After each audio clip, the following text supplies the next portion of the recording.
প্ৰিয় ছাত্ৰ-ছাত্ৰীসকল স্বাগতম মোৰ ইউটিউব চেনেল তয়ন একাডেমীলৈ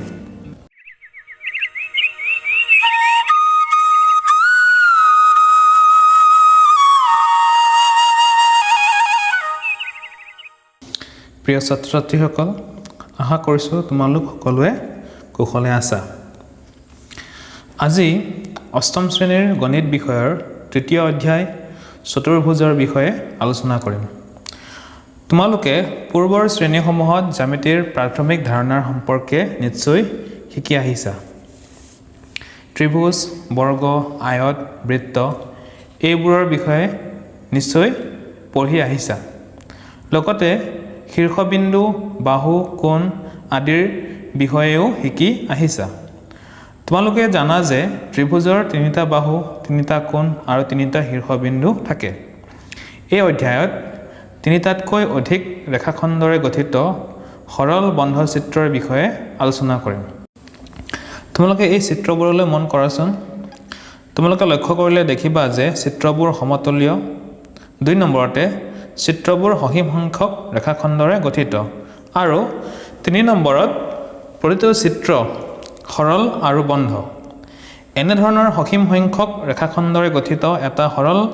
বন্ধ সমতলীয় চিত্ৰক বহুভুজ বোলে এতিয়া বহুভুজবোৰৰ বাহুৰ সংখ্যা বা শীৰ্ষবিন্দুৰ সংখ্যা অনুসৰি বহুভুজবোৰৰ নাম জানি লওঁ আহা প্ৰথমতে বাহু বা শীৰ্ষবিন্দুৰ সংখ্যা 3 সেই বহুভুজটোৰ নাম হ'ব ত্ৰিভুজ ঠিক তেনেদৰে বাহুৰ সংখ্যা বা শীৰ্ষবিন্দুৰ সংখ্যা 4 ইয়াক চতুৰ্ভুজ বুলি কোৱা হয় ঠিক তেনেদৰে 5টা বাহু থাকিলে পঞ্চভুজ 6টা বাহু থাকিলে ষড়ভুজ 7টা বাহু থাকিলে সপ্তভুজ 8টা বাহু থাকিলে অষ্টভুজ 9টা বাহু থাকিলে নৱভুজ 10টা বাহু থাকিলে দশভুজ এইদৰে বাহু বা শীৰ্ষবিন্দুৰ সংখ্যা অনুসৰি বহুভুজবোৰৰ নামকৰণ কৰা হৈছে বহুভুজৰ কৰ্ণ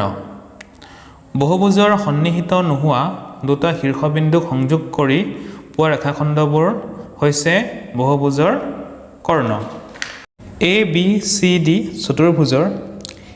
এ আৰু চি শীৰ্ষবিন্দু দুটা আৰু বি আৰু ডি শীৰ্ষবিন্দু দুটা সন্নিহিত নহয় এ আৰু চি শীৰ্ষবিন্দু সংযোগ কৰি পোৱা এ চি আৰু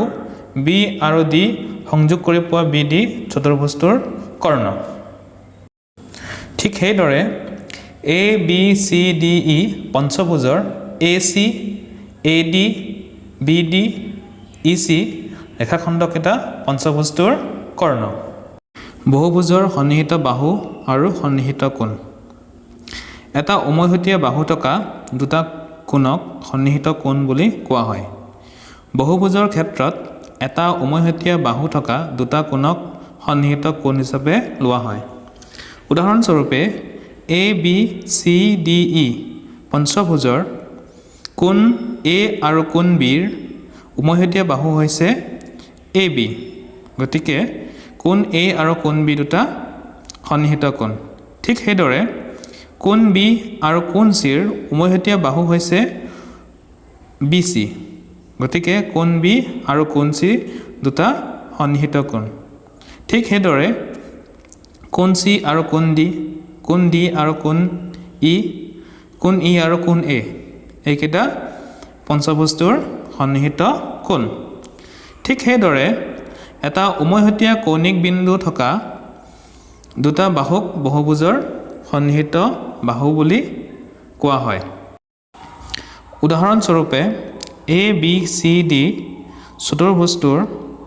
এ বি আৰু বি চি বাহুৰ উমৈহতীয়া কৌণিক বিন্দু হৈছে বি গতিকে এ বি আৰু বি চি দুটা সন্নিহিত বাহু ঠিক সেইদৰে বি চি আৰু চি ডি বাহু দুটাৰ কৌণিক বিন্দু হৈছে চি গতিকে বি চি আৰু চি ডি দুটা সন্নিহিত বাহু ঠিক সেইদৰে চি ডি আৰু ডি এ আৰু এ বি এইবোৰ হৈছে সন্নিহিত বাহু বহুভুজৰ অন্তঃকোণ আৰু বহিকোণ তোমালোকে পূৰ্ব শ্ৰেণীসমূহত কোণৰ বিষয়ে নিশ্চয় পঢ়ি আহিছা বহুভুজৰ অন্তঃকোণ মানে বহুভুজৰ ভিতৰৰ ফালে থকা কোণ আৰু বহিঃকোণ মানে বহুভুজৰ বাহিৰৰ ফালে থকা কোণ। উদাহৰণস্বৰূপে ABCD চতুৰ্ভুজৰ কোণ 1, কোণ 2, কোণ 3 আৰু কোণ 4 এই আটাইবোৰ কোণ চতুৰ্ভুজটোৰ ভিতৰ ফালে আছে। গতিকে কোণ 1, কোণ 2, কোণ 3 আৰু কোণ 4 এইবোৰ হ'ব অন্তঃকোণ। আৰু কোণ 5, কোণ 6, কোণ 7 আৰু কোণ 8 এই কোণবোৰ চতুৰ্ভুজটোৰ বাহিৰৰ ফালে আছে। গতিকে এই কোণ 5, কোণ 6, কোণ 7 আৰু কোণ 8 চতুৰ্ভুজটোৰ বহিঃকোণ। উত্তল বহুভুজ আৰু অৱতল বহুভুজ। উত্তল বহুভুজবোৰৰ এটা অন্তঃকোণৰ মান 180 ডিগ্ৰীতকৈ কম আৰু বহুভুজৰ কৰ্ণবোৰ ভিতৰ ফালে থাকে। কিন্তু অৱতল বহুভুজবোৰৰ এটা অন্তঃকোণৰ মান 180 ডিগ্ৰীতকৈ বেছি আৰু কমেও এডাল কৰ্ণ বাহিৰৰ ফালে থাকে। বিষমবাহু বহুভুজ আৰু সুষম বহুভুজ। যিবোৰ উত্তল বহুভুজৰ বাহুৰ দিশ অসমান আৰু অন্তঃকোণবোৰ সমান নহয় সেইবোৰক বিষমবাহু বহুভুজ বোলে। আনহাতে যিবোৰ উত্তল বহুভুজবোৰৰ প্ৰতিটো বাহুৰ দিশ সমান আৰু প্ৰতিটো কোণৰ মান সমান তেনে উত্তল বহুভুজক সুষম বহুভুজ বুলি কোৱা হয়। আমি এই অধ্যায়ত পৰৱৰ্তী আলোচনাত বহুভুজ বুলিলে উত্তল বহুভুজকে বুজিম।